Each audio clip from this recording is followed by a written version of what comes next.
бүйрек қатты шаншып жатыр, шыдау мүмкін емес, бүйрегімнен бір тас тұрған сияқты, бірдеме ұрып жатқан сияқты, болмаса шаншып жатыр, талып қалдым деп жатқан кісілер бар. Осы не үшін болады, осы бүйректің шаншуы неден болады деп сұраулар қарап отырсаңыздар, достар. Бүйректің шаншуы ең алдымен тастың жиналуына байланысты болады. Бүйректің ішінде тас жиналады. Оны біз қақтан жиналады? Біздің жеп жатқан тамағымыздың, ішіп жатқан мынау напиткаларымыздың бәрі бүйрек арқылы шығады. Осы жерден біздің құмның пайда болуы, яғни осылардың бәрі шөгетті құмға бар. Ол құмдардың кристаллизация, яғни тасқа айналып қаупі бар. Өйткені біз суды дұрыс ішпейтін болсақ, уақытында көлемді су ішпейтін болсақ, бүйрегімізде тастың пайда болуына алып келеді. Яғни біздің ағзамызда сусыздандыру процесі жүретін болса, тастың жиналуына алып келуі мүмкін. Енді біреулер айтады, ұзақ уақыттан бері жиналды, болмаса жаңа бір балаларда да кездесуі мүмкін. Бұл тас жиналатын болса, бүйректегі тас, оның көлемі 1 сантиметрге дейін болып, ол сіздің бір түнгі уақытта, болмаса қозғалып жатқан кезде несеп жолыңызға түсіп кететін болса, несеп ағардың бойында тұрып қалған тас сіздің бүйрегіңізді қысады.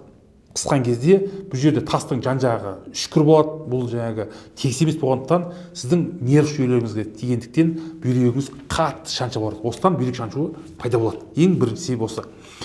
Осы каналдың бойында тұрып қалған болса, каналдың біз 3 бөлігін ажыратамыз. Бірінші жоғары бөлігі, ортаңғы бөлігі, төменгі бөлігі. Ол тастың тұрып қалуы мүмкін жоғары бөлігінде, болмаса ортаңғы бөлігінде, болмаса төменгі бөлігінде қуқа кіребеше тұрып қалатын болса, қатты ұзатпайтын осындай ауру сезімдері пайда болады.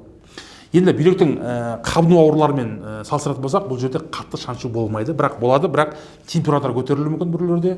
Ал енді қараңыздар, бұл жерден тастың болу себебі қаяқтан болады? Біріншіден симптом, зәрде қан болуы мүмкін. Өйткені дәретке барасыз, дәретке баруы мүмкін, қан аралас болуы мүмкін.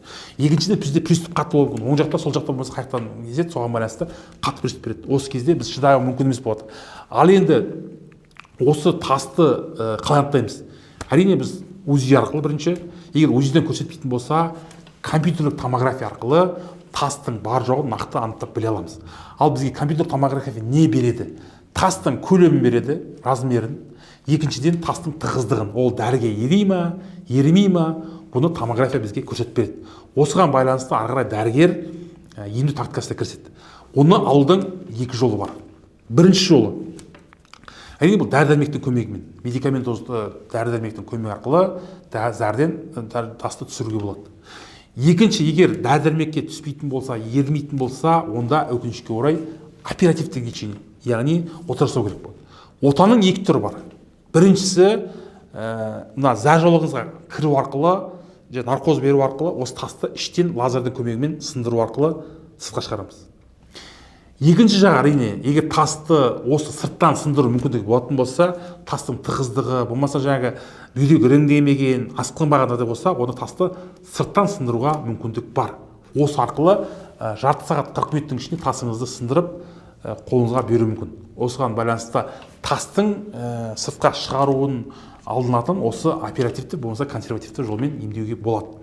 Ал осы жағдай бойынша, тас бойынша, бүйректегі тас бойынша тағайтатын жағдай, бүйректің тасы сыртқа шықпайтын болса, бүйректің ішінде өсуі мүмкін. Ол қарал тастан айналып кетеді. Өйткені бүйректің бүкіл тостағаншаларын бітейді. Бүкіл бітегендіктен үлкен тас болады. Ол үлкен тас болатын болса, әрине бұл бүйректі жеп қоюы мүмкін.